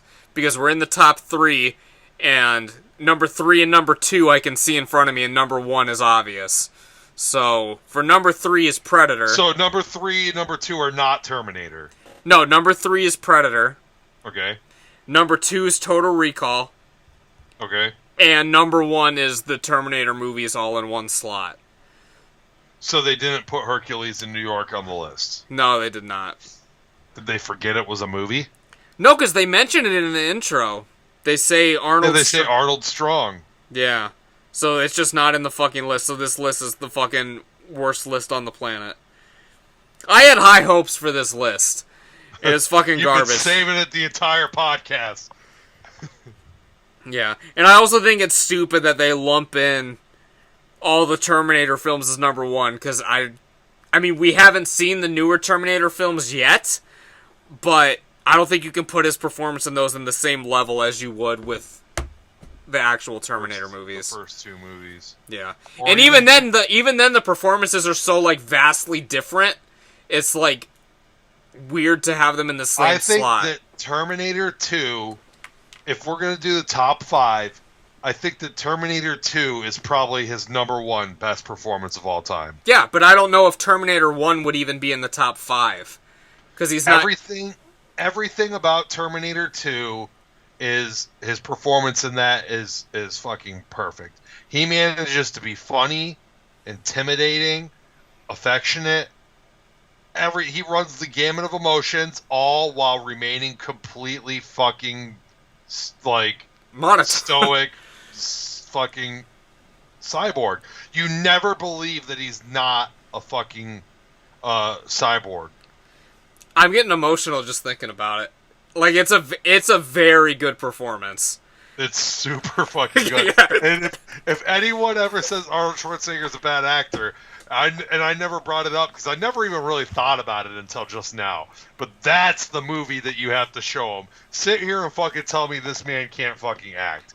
And also sit here and tell me that this is an easy role to play. It's not. Because like I said, all the nuances that he has to put on into it to convey these emotions convincingly while also remaining as a convincing fucking robot. Oh yeah, of course. Like he's not like the T-1000 who's very humanoid. He's still very much a cyborg, as you said. Like, so he still needs to portray he's not human, but he's learning how to have human emotion. Right. Because that's a big story arc in it. It's like, alright, I understand why you cry. Goosebumps thinking about it. Like, this movie's so fucking good. Like, I can't even fucking... So good. God damn it. And then number 2 is probably just Terminator 1, just based on the fact that in that movie, he plays a fucking cyborg to perfection. But to the critics' point in that one, I will say that role is probably an easy role to play. Yeah, it's not as impressive because like he's not given as much to do. He doesn't have to emote he's just wandering. He's basically a fucking slasher villain, basically. I mean, that being said, though, he does it to perfection, and again, there's not a single moment in that movie. There's a reason why he's the Governator, and people still to this day believe that underneath Arnold Schwarzenegger's skin is a fucking metal endoskeleton. Yeah, he's synonymous. I fully expect that if I ever met him, if I cut his face open, it'd be T-800 underneath. Of course. I fully believe that with all of my heart. Yeah. Don't think Arnold Schwarzenegger has real human tissue. No, not at all. That's why he's still kicking at like 73 or whatever the fuck. It still looks great. But there's a reason for that, and that's the first 2 Terminator movies. And we could probably even lump Terminator 3 in there. Still doing good in that one. I don't think he quite gets to the heights of Terminator 2. Right. So I'm okay with lumping those together for a top spot, because, I mean, technically he's doing the same character with some differences here. I mean, it's not even really the same No, it's robot. a different robot every time. Right. But He makes that abundantly clear in Terminator 3. I think he says it in the second one, too. Or he's like, oh, my programming's I don't different think or something. He might have to say something to Sarah Connor, but he's never met John Connor before. And then in the third movie, when John Connor's being a little pussy bitch, as he tends to be. I think then he has to explain that, you know, like the robot that was sent before is a different robot. I'm not the same. Yeah.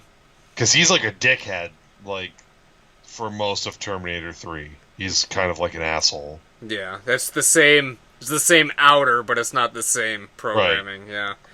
Yeah. So yeah, I'm okay with along the lines that, like, he said that they'd sent the kind of like the original, like the same design, and actually, honestly, isn't he T-850 in Terminator 3?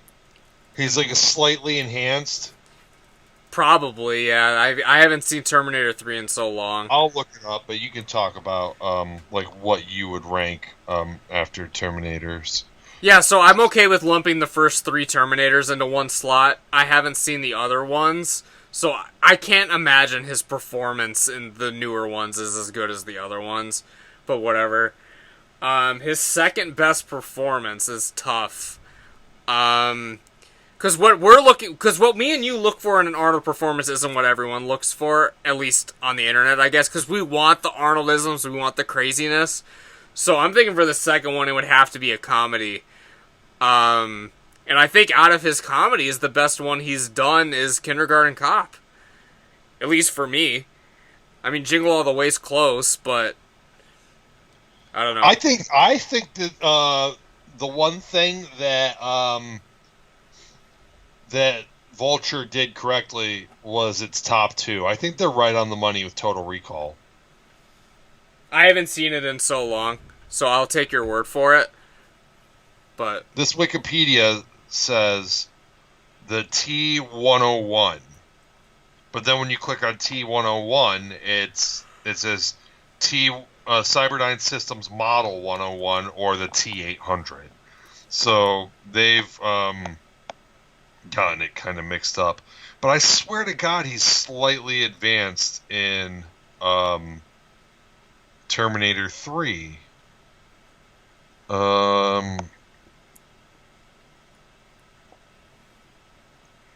It says in Terminator 3, Schwarzenegger plays a Terminator known as T-101. But in the other 2, it's Cyberdyne Systems Model 101, which is the T-800. So maybe I'm wrong. yeah, I'm not sure. I'm trying to look it up as well, but Can I just look up T-850? Maybe I'm just thinking of like a video game that's possible as well. that we've played. For Terminator 3, Arnold Schwarzenegger... There is a T-850 in The Rise of the Machines. But it doesn't really say. Arnold received a $29.25 million for Terminator 3, plus 20% of the film's profits. Well, yeah, because you can't make it without him. He should have made 50% of the film's profits. That's a stupid amount of money. $30 million? You gotta understand, though. Like, he's worth the price. I'm just saying, that's a crazy Terminator amount of 2 money. has come out, and then you want to make another one? Like, I wonder what James Cameron wanted. Nothing. He probably just told him to fuck off. Probably. All right, buddy. Well, I don't know if we've went through our top 5s. I don't know if I can, because I'd have to like rewatch a lot of things and really examine the performances of them to really do a definitive top 5 ranking of my top 5 Arnold performances. Based on soul memory right now, it's probably Terminator, the original Terminator. I won't even count the trilogy. I'll say the original Terminator 1 and 2. And then probably... And then it could be like in any order at this point. In any order. As long as that's at the top, it's fine. In any order, it would probably be goddamn Kindergarten Cop, Total Recall, Jingle All the Way, and... Fuck. I'm gonna say Batman and Robin over True Lies because I think that he just does more. That's fine. That's a fine ranking. I'm okay with that. Is that 5? Did I do it? Yeah, so Terminators for number 1, Total Recall 2, Kindergarten Cop, what else do we say? Jingle All the Way, and Batman and Robin. Yeah. All right. That's the official Two Nerds ranking. That's fine with me, so. And when we rewatch all these movies, it'll be adjusted. Yeah, I need to start to analyze Arnold's performance in the movies. I need to rewatch True Lies at some point. It's really way good. Too fucking I think long. that it's fucking underrated as fuck. Yeah.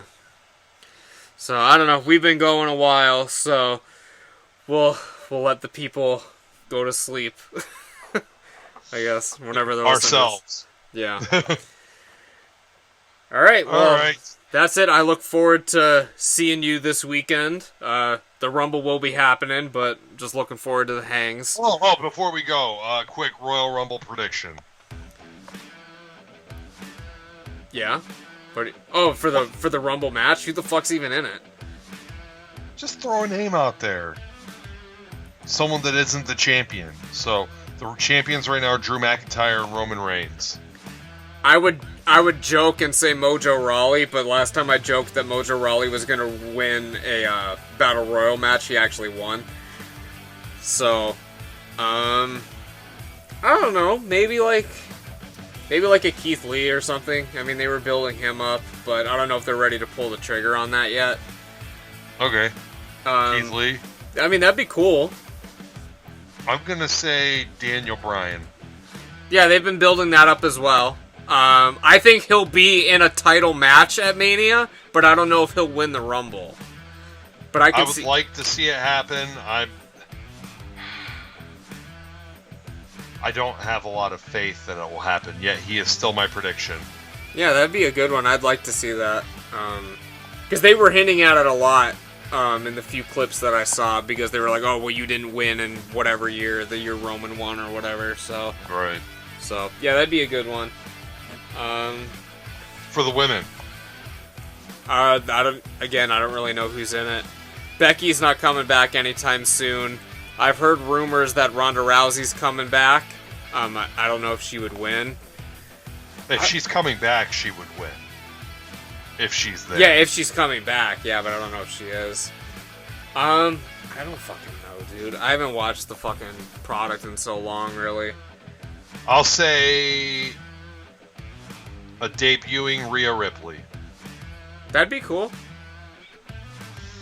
Yeah. All right. I'll catch your ass down the road. All right. This is Buddy signing off. Peace out. Down the road.